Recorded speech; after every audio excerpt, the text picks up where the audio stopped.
ঘর দেখেন, ঘরের অবস্থায় আমার সকল বন্ধু এবং আত্মীয় স্বজনরা সবাইকে আমার সালাম এবং আমার প্রণাম নিয়ে আমি আজকে আপনাদের সামনে চলে আসলাম। আজকে চলে এসেছি আশিংড়ি গ্রাম। সেখানে আমরা খোঁজ পেলাম যে একটা আমাদের বোন আমাদের খবর দিল শাবানা দফাদার। সেই তার সূত্র ধরে আজকে চলে এসেছি আমরা আশিংড়ি। এই আমাদের তরফ থেকে যতটুকু পেরেছি ততটুকু সেই অনুযায়ী আমরা এনেছি। এখন দেখা যাক তার বাড়ি গিয়ে, তার বাড়ি এখনো আমরা যাইনি অবশ্য, তার বাড়ি গিয়ে দেখা যাক সে কেমন পরিস্থিতিতে আছে বা কেমন কি আছে। চলো ওঠো।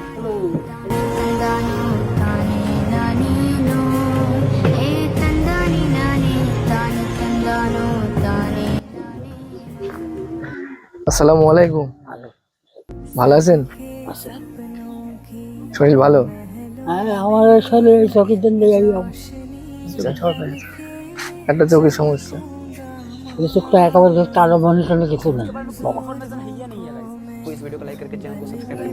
ছেলে মেয়ে আছে? দুটো মেয়ে আর একটা ছেলে আছে। মেয়েগুলো সব বিয়ে হয়ে গেছে, সব ভালো জায়গায়। তো এই শরীর নিয়ে কাজকর্ম করতে হয় তো, ওই করি পাড়ায় পাড়ায় করি, না হলে তো সংসার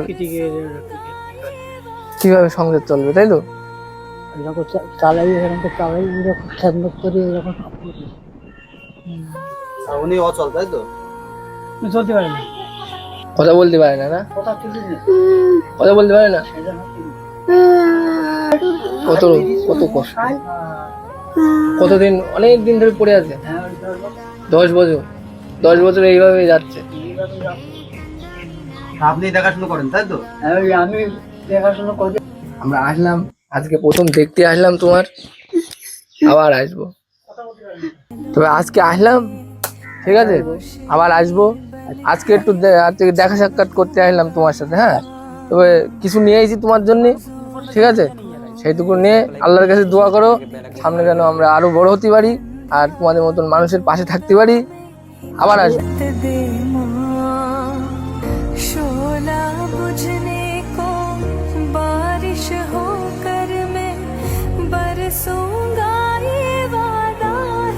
তো ঘর, এনার ঘরের অবস্থায় এই ঘর দেখেন, ঘরের অবস্থায়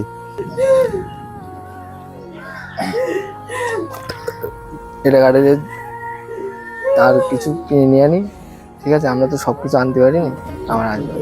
তো আর খুশি তো একটু, হ্যাঁ খুশি, একটু খুশি আনতে পেরেছি আমি মুখী। খালি খুশি বলবো না আমি, আমি এই খুশিটা হবে সব সময় আমার মধ্যে। আসবানি, আবার আসবানি আমরা।